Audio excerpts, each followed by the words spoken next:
दे सकता हूं, आपको सोना दे सकता हूं, और आपकी विद्या अगर पूरी हो चुकी हो तो आपका विवाह भी सुंदर कन्या से करा सकता हूं, आपको यजमानी के लिए गांव दे सकता हूं, घोड़े हाथी संपत्ति सब मांगो, मेरे से क्या मांगना चाहते हो। अब तो भगवान प्रशंसा करने लगे, राजन तुम्हारे जो वचन हैं, हाँ उनमें सत्यत्व है, और तुम्हारे जो वचन है वो कुलोचितम धर्मयुतम यशस्करम, धर्म से युक्त हैं, यश को वृद्धि कराने वाले हैं। देखो ये शुक्राचार्य भृगु इत्यादि ये सब के सब तुम्हारे इस धर्मपरायण स्थिति से अच्छी तरह से परिचित हैं। हाँ देखो तुम्हारे वंश में एक से एक प्रतापी हो चुके हैं। वो हिरण्याक्ष आपका जो परदादा था, आपको पता है कि नहीं, हिरण्याक्ष को भगवान नारायण ने जीत तो लिया था 12 बन करके, लेकिन बड़ी मेहनत करनी पड़ी। आज भी उन्हें जब याद आ जाता है कितना बलवान, तो उनके पसीना आज भी छूटता है, इतना बलवान था। और वो हिरण्यकश्यप का उसका तो कहना ही क्या है। जब वो गदा लेकर के तीनों लोकों पर विजय करने के लिए निकला तो भगवान नारायण ने विचार किया अब क्या करें, उनको अपना लोक छोड़ करके भागना पड़ा था। हाँ सोचे अब जाए कहां, वैकुंठ लोक में जाकर के गदा पटक दी। हाँ और घोषणा कर दी, वो चला गया। कहां गया, का वो ऐसी जगह चला गया है जो अब लौट करके नहीं आएगा। हाँ। लेकिन भगवान कहां थे, हाँ भगवान तो उसी के हृदय में छिप गए। अब नारद जी ने जब ये घोषणा सुनी कि भगवान तो वैकुंठ छोड़ करके पता नहीं कहां चले गए, तो वो ध्यान लगा करके समाधि में बैठे। देखा रे भगवान तो बहुत खतरनाक जगह पे बैठे हुए, इसी के हृदय में घुस गए। भगवान से कहा महाराज कोई दूसरा जगह देख लो। भगवान नारायण ने कहा नारद चुप रहो, इससे बढ़िया सुरक्षित जगह और कोई नहीं हो सकती है। क्यों, अरे ये अहंकारी है, मैं इसके हृदय में बैठा हूं, इसकी गर्दन कभी झुकेगी नहीं और ये मुझे देख नहीं सकता। हाँ परमात्म तत्व का दर्शन देहाभिमानियों से कभी हो नहीं सकता, जिनकी गर्दन झुकती नहीं है। और सच बात यह है आजकल के लोगों के गर्दन तो झुकती नहीं है। हाँ ऐसी अशिष्टता भरा हुआ शिष्टाचार दिखाते हैं। हाँ हाथ यूं करेंगे, लपकाएंगे जैसे स्प्रिंग लगा हो हाथ में। हाँ गर्दन नहीं झुका सकते, कमर भी नहीं झुकेगी, गर्दन भी नहीं, और प्रणाम करेंगे और वो भी एक हाथ से ऐसे, माने इनके ऊपर बहुत बड़ा बोझ लदा है। हाँ सोचो जो माता पिता अपने स्वजन संबंधियों के चरणों में मस्तक नहीं झुका सकते हैं, वो जीवन में क्या उन्नति करेंगे, कहां झुकेंगे। हाँ। भगवान ने कह दिया हम सुरक्षित हैं। और देखो तुम्हारे दादा प्रहलाद, उनका तो कहना ही क्या है, तीनों लोकों में उनका यश फैला हुआ है। और तुम्हारे पिता, हाँ वो विरोचन, जिन्होंने जान लिया कि ये देवता ब्राह्मण के रूप में प्राण मांगने आए हैं, उन्होंने अपने प्राणों को दे दिया था। बलि ने कहा महाराज हमारे दादा परदादा की ये सारी जन्म कुंडली आपके पास कहां से आ गई। तो कहा आपने क्या समझा हमको, अरे हमारे पिता पितामह प्रपितामह ये सब एक नंबर के कथावाचक धुरंधर ऐतिहासिक लोग रहे। अपनी गोद में खिलाते समय ये कथाएं तो हमको सुनाई, और क्या किया। अच्छा तो महाराज हम बताओ आपकी क्या सेवा करें। हाँ, तो कहा देखो हम और आपसे कुछ नहीं चाहते हैं, हाँ, केवल मुझे 3 पग भूमि चाहिए, 3 पग भूमि लूंगा, और वो भी मैं किसी दूसरे को नापने नहीं दूंगा।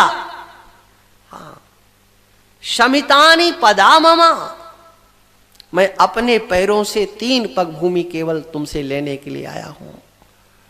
बलि ने कहा अभी तुम जब कथा सुना रहे थे मेरे बाप दादा की, तो लग रहा था आप बड़े जानकार हो, हाँ, समझदार हो, लेकिन जब तुमने ये वरदान मांगा है तो समझ लिया मैंने तुम्हारे पास बुद्धि कितनी है। अरे 3 पग भूमि, और वो भी तुम्हारे अपने चरण, कितने नाप लोगे। हाँ, भगवान तो अब अकड़ गए, मुझे क्या समझ रखा है तुमने ये बताओ पहले। अरे मैं ब्राह्मण हूं, ब्राह्मण। बलि ने कहा कि मैं जानता हूं महाराज। कहा नहीं जानते हो, मैं संतोषी ब्राह्मण हूं। अच्छा, हाँ, देखो जो 3 पग भूमि में संतुष्ट नहीं हो सकता, वो तीनों लोगों का राज्य लेकर के भी संतुष्ट नहीं होगा। हाँ, इसलिए मैं संतोषी हूं, मैं अपने पैरों से नाप करके ही 3 पग भूमि लूंगा और कुछ नहीं। इधर ये जब चल रहा था चक्कर, उसी समय शुक्राचार्य की दृष्टि गई, ये वेद मंत्र बंद क्यों हो गए, स्वाहा स्वाहा क्यों नहीं हो रहा। तो किसी ने कहा महाराज कोई ब्रह्मचारी आ गए हैं, उनसे जरा महाराज बात कर रहे हैं। अच्छा जरा देखें। अब देखा उस ब्रह्मचारी को, तुरंत कहा ए बलि सावधान, क्या कर रहा है। अरे महाराज इनको 3 पग भूमि दान कर रहे हैं। हाँ, देख ये ब्रह्मचारी नहीं है, हाँ, ये ब्रह्मचारी नहीं है। एस वैरोचने साक्षात भगवान विष्णुरव्ययः। देखो कहा तो ये जाता है कि जो भगवान करना चाहते हैं, हाँ, वो कोई जानता नहीं है। हाँ, कोई जानता नहीं है। लेकिन आज शुक्राचार्य जी भगवान क्या करना चाहते हैं उसको पूरा का पूरा भगवान के सामने बता रहे हैं। वैरोचन बलि ये भगवान विष्णु हैं, ये अदिति के गर्भ से प्रकट हुए हैं, छोटे से बन करके आए, छोटे नहीं हैं। ये 3 पग भूमि मांग रहे हैं। अभी मांगते समय जैसे है ना, नापते समय वैसे नहीं रहेंगे। देखो मैं तुम्हें बता रहा हूं, 3 पग भूमि जब ये नापेंगे तो 2 पगों में तीनों लोकों को नाप लेंगे। अपने शरीर को, आकाश को, अपने शरीर से आकाश को भर देंगे, इनके सिवा किंचित मात्र कुछ बचेगा नहीं। और तुम 3रा पग फिर पूरा नहीं कर सकते हो, और ये तुम्हें बांध लेंगे, तुम अपने वचनों को पूरा नहीं कर पाओगे। हाँ, इसलिए मेरी बात मान लो, तुम गृहस्थी हो, गृहस्थ आश्रम के अनुसार व्यवहार करो। दान पुण्य धर्म करना चाहिए, लेकिन अपनी स्थिति को देख करके करना चाहिए, सामर्थ्य को देख करके करना चाहिए। तद दानम प्रशंसन्ति एन वृत्तिर विपत्यते। उस दान की प्रशंसा की जाती है जिस दान के देने के बाद किसी भी प्रकार की आपत्ति विपत्ति नहीं आती है। दानम यज्ञस तपः कर्म लोके वृत्ति मतो यतः। देखो दान देना है, यज्ञ करना है, इत्यादि जो कर्म है ये सब वृत्ति से, अर्थ से होते हैं। इसलिए अपने गृहस्थ आश्रम की व्यवस्था को देखते हुए दान पुण्य धर्म करना चाहिए। ये तो दान के 3 पग भूमि के नाम पर तुम्हारा सब कुछ छीन लेंगे, कह दो हम नहीं देंगे। और देखो एक बात बताएं, जिसे अपना कल्याण करना हो उसे 5 भागों में अपने वृत्ति को बांट देना चाहिए। ये शुक्राचार्य जी का उपदेश है। कहते देखो, एक तुम्हारी कमाई का हिस्सा धर्म के लिए होना चाहिए, एक यश के लिए होना चाहिए, एक संपत्ति को बढ़ाने के लिए, व्यापार के लिए, एक स्वजनों की मदद करने के लिए, जो तुम्हारे परिवार के स्वजन हैं उनकी मदद के लिए, और एक अपने सुखोपभोग के लिए। पंचधा विभजन वित्तम यह मूत्र च मोदते, जो 5 भागों में अपनी कमाई को विभक्त कर देते हैं उनका लोक भी बन जाता है, परलोक भी बन जाता है। हाँ, ये नीति शुक्राचार्य भगवान के सामने व्यक्त करते हैं। धर्माय यशसे अर्थाय, धर्म के लिए और नाम के लिए। हाँ, धर्म का भाग अलग है और नाम का भाग अलग अलग है, और यहीं पर लोग घालमेल कर बैठते हैं। देखो, धर्म के लिए आप कुछ भी करोगे उससे आपका नाम हो ही जाएगा। आप धर्म का अनुष्ठान करो, नाम मत जोड़ो उसके साथ, उस धर्मानुष्ठान से आपको यश मिलेगा। लेकिन ध्यान रखना, नाम के लिए अगर कुछ करोगे तो उससे धर्म नहीं होगा। हाँ, उससे तो आपको नगद सौदा मिल गया, उससे परलोक बनने वाला नहीं, उससे पुण्य मिलने वाला नहीं। हाँ, नाम भी अच्छे कामों से होता है, लेकिन वो तो नगद सौदा हो गया ना। आपने प्रशंसा ले ली, लोगों से वाहवाही लूट ली, बहुत अच्छे हैं, बड़ा काम किया है, बड़े अच्छे हैं।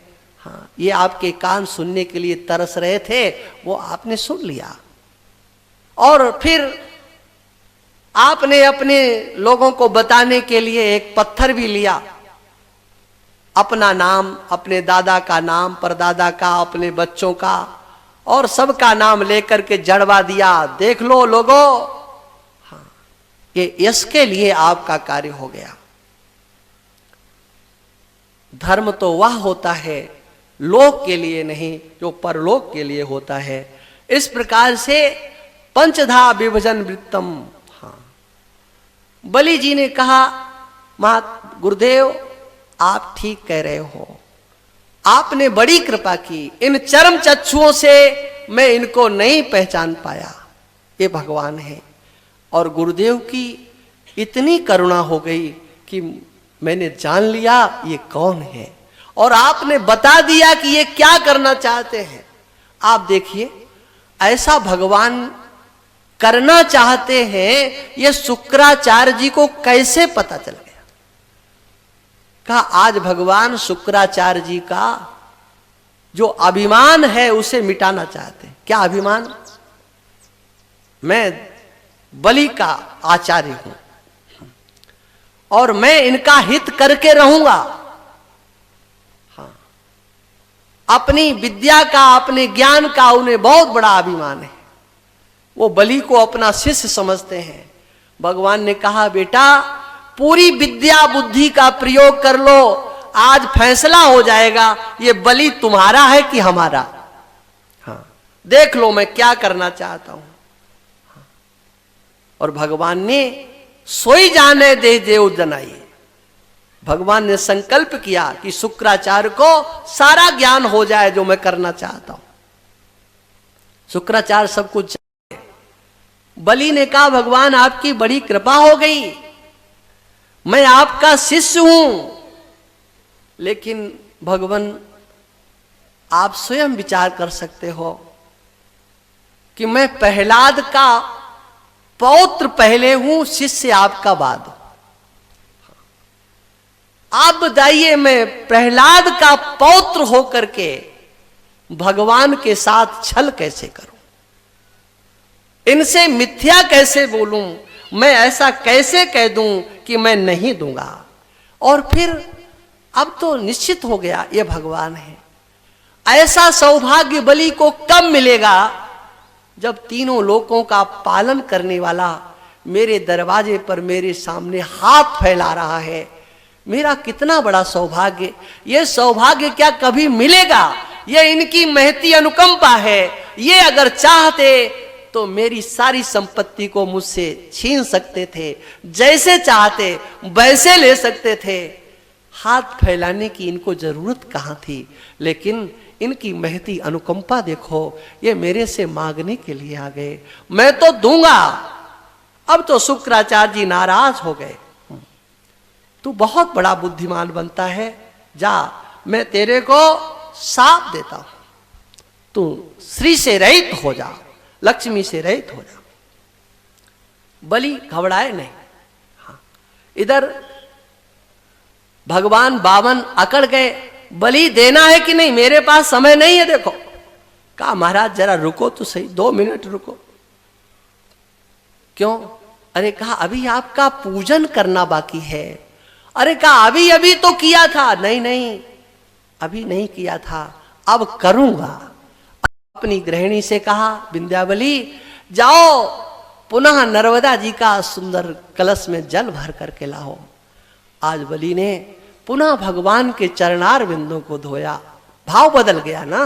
पहले ये बटुक ब्रह्मचारी, अब पता लग गया है। बलि ने कहा ये मौका मैं दोबारा हाथ में नहीं आने दूंगा, पता नहीं आएगा कि नहीं, आज आपके चरणार बिंदों को जरूर धोऊंगा। और बलि ने उन चरणार बिंदों को धोया, पूजन किया, उस चरणोदक को लेकर के मस्तक पर धारण किया और उसके बाद में कहा महाराज मैं 3 पग भूमि आपको देता हूं। हाँ, आकाश से देवता भी पुष्पों की वर्षा करने लगे, जय जयकार करने लगे, देवता दुंदुभियां बजाने लगे, जय हो बलि की जय हो। भगवान वामन की कोई जयकारा नहीं लगा रहा है, बलि की जय हो, महाराज बलि की जय हो। और जैसे ही बलि ने संकल्प छोड़ा, जैसा शुक्राचार्य ने कहा था, भगवान ने 2 पगों में तीनों लोकों को नाप लिया, आकाश को अपने शरीर से भर दिया। उसी समय जामवंत जी ने 7 परिक्रमाएं लगा करके तीनों लोकों में ढिंडोरा पीट दिया। जीत गए, जीत गए, जीत गए। कौन जीत गए? अरे कहा हमारे भगवान जीत गए। अब बताओ ये क्या जीते? छल किया, कपट किया। हाँ, बोले जीत गए, जीत गए, जीत गए। और इन्होंने तीनों लोकों में ढिंडोरा पीट दिया। अब उसके बाद जब दैत्यों ने देखा ये क्या हो रहा है, मेरे महाराज के साथ अन्याय, गरुड़ को आदेश दिया इसे बांध लो बलि को। बलि को गरुड़ जी ने नाग पास में बांध के डाल दिया। दैत्य बड़े आगे भगवान के ऊपर आक्रमण करने के लिए, बलि ने रोक दिया। इस समय अपना समय अच्छा नहीं है, ये युद्ध करने का समय नहीं है। भगवान ने बलि से कहा, बलि तुम बहुत बड़े दाता बनते थे, तुम्हें दान देने का बड़ा अभिमान था, मेरे पग पूरे करो, अभी 1 पग शेष है, तुम्हें नरक जाना पड़ेगा, नरक जाने से कोई रोक नहीं सकता, तुम झूठ बोले हो। देखो 2 पगों में मैंने सब कुछ नाप लिया है, 3रा पग लाओ, पूरा करो, नहीं तो नरक जाने की तैयारी, क्योंकि तुम झूठ बोले हो। बलि ने कहा भगवान आप बोल रहे हो ना ये, हाँ, आपको ऐसा लगता है कि मैं झूठ बोला हूं, मैं झूठ नहीं बोला हूं, मैं आपका 3रा पग भी आपका पूरा करूंगा। कहां करोगे? अरे कहा अभी है महाराज। भगवान देखने लगे कोई कोना छूट तो नहीं गया। हाँ, देखा नहीं, कुछ नहीं छूटा। अरे कहां से करेगा? बोले महाराज इस समय तीनों लोकों का मालिक मैं, मेरे तीनों लोकों को आपने 2 पगों में नापा है, मैं अभी शेष बचा हुआ हूं, क्या मेरी कीमत 1 पग भी नहीं है? पदम तृतीयम कुरुशीर्ष में निजम। महाराज ये 3रा पग लाओ और इस बलि के मस्तक पर रखो, अपना 3रा पग पूरा करो, अभी ये बलि तो शेष बचा हुआ है। दान देने के बाद दाता की अपनी कीमत होती है और ज्यादा होती है, ये तो आप भी जानते हो। दान की कीमत या दाता की? बलि ने यही तर्क दिया। जब दान 2 पगों में तो दाता एक पग के बराबर तो है ही। उसी समय पर प्रहलाद जी महाराज आ जाते हैं। प्रहलाद जी ने भगवान की स्तुति की, भगवान ये आपने बहुत अच्छा किया, आपसे ज्यादा इतना सुंदर कार्य कर कौन सकता है। देखो इसमें भगवान की महिमा भी है और व्यंग भी है, दोनों बातें। हाँ, अब जैसे चाहो वैसा उसका अर्थ कर लो, यही तो हमारी देववाणी की महिमा है। तो यही बदत्तम पदमैंद मूर्जितम, भगवान ये इंद्र पद आपने ही दिया था और आपने ही ले लिया, इसमें बलि का था क्या।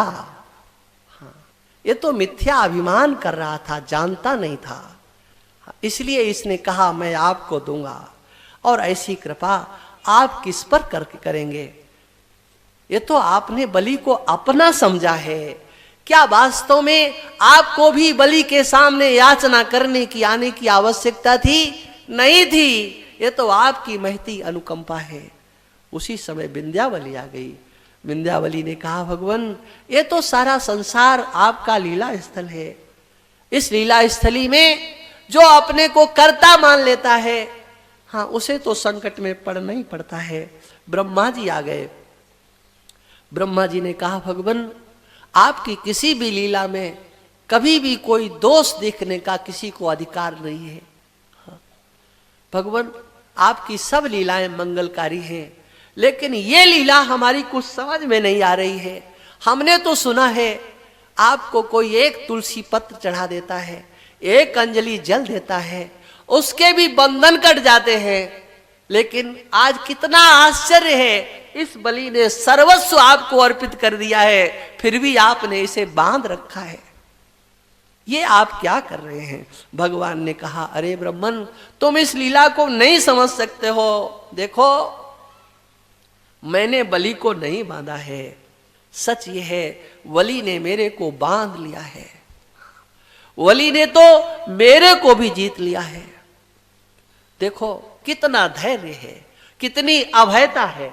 हाँ, गुरुदेव ने साफ दिया, मैंने इसके साथ छल किया, इतना सब कुछ होने के बाद भी बलि के हृदय का धैर्य नहीं गया, उनकी उसकी निष्ठा नहीं गई।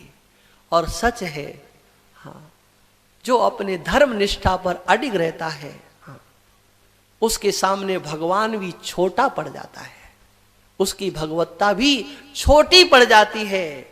विश्वंभर श्रीपति त्रिभुवनपति वेद विदित यह लीक, गोस्वामी जी लिखते हैं विनय पत्रिका में, प्रभु बलिसो कचुन चलीसो प्रभुता होय दुज मागी भीख। और इसी भागवत में द्वितीय स्कंद में ब्रह्मा जी कहते हैं देखो जो धर्म की रक्षा करता है, धर्म के मार्ग पर दृढ़ रहता है, उससे भगवान की भी कोई पेश नहीं जाती है, भगवान को भी उसके सामने झुकना पड़ता है। हाँ। उसके बाद भगवान ने बलि को बंधन से मुक्त करके कहा बलि तुम अब सुतल लोक को जाओ। बलि को सुतल लोक जाने का आदेश दिया। शुक्राचार्य जी से कहा आचार्य जी आप तो यज्ञ करा रहे थे, इस यज्ञ को पूरा करो, बलि के यज्ञ में कोई कमी रह गई हो तो आज उसे पूर्ण कर दो। शुक्राचार्य जी ने कहा महाराज क्या बोल रहे हो, ये तो आपकी लीला मैं पहले ही जानता था। हाँ देखो हमारे मंत्रों में तंत्रों में कहीं पर भी किसी प्रकार की कोई कमी रह जाती है तो हम नाम संकीर्तन करके उस कमी को पूरा करते रहें। तो जिस कमी को आपका नाम पूरा करता हो उस यज्ञशाला में स्वयं जब आप पधार गए हैं तो बताओ किसकी कमी रही है। हाँ उसके बाद अंतिम अध्याय में भगवान का परम सुंदर चरित्र हाँ मत्स्य भगवान के अवतार की कथा आती है। हाँ एक बार सत्यव्रत श्राद्ध देव मनु कृतमाला नदी में तर्पण करने के लिए अंजल में जल लिए हुए थे। एक मछली छोटी सी आ गई और उसने आवाज की महाराज मेरी रक्षा करो, बचाओ मुझे। उन्होंने पात्र में रखा, पात्र को भर दिया, जैसे जैसे पात्र बदलते जाते हैं, वैसे वैसे बलि का, उस मत्स्य का आकार बढ़ता जाता। एक बड़े सरोवर में डाला, भर दिया उस सरोवर को। महाराज मेरी रक्षा करो, मैं आपकी शरण हूं। अब उन्होंने समुद्र में छोड़ने का संकल्प किया। अब तो कहा महाराज वहां तो बड़े बड़े तिमिंगल मत्स्य हैं, खा जाएंगे, बचाओ मुझे, ये संकल्प छोड़ दो। सत्यव्रत साधदेव ने कहा महाराज आप बताइए आप हैं कौन? एक एक क्षण में आप आकृति बदलते हो। उस समय मत्स्य भगवान ने कहा देखो आज के 7वें दिन प्रलय हो जाएगी।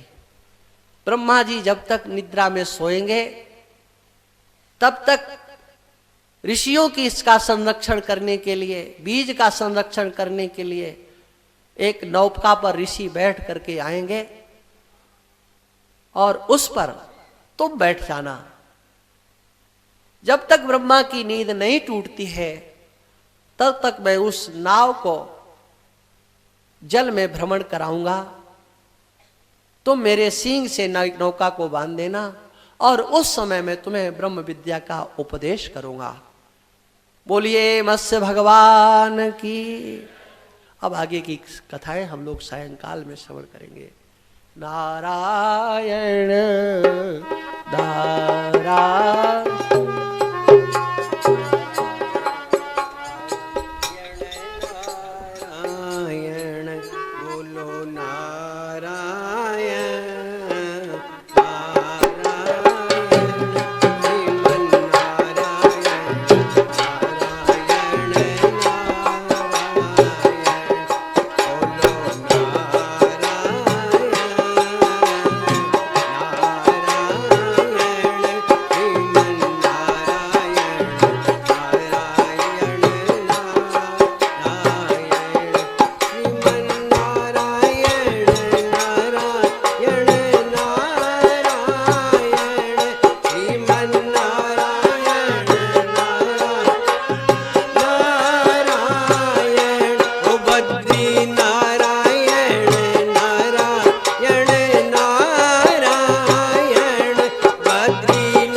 कृष्ण भगवान की जय।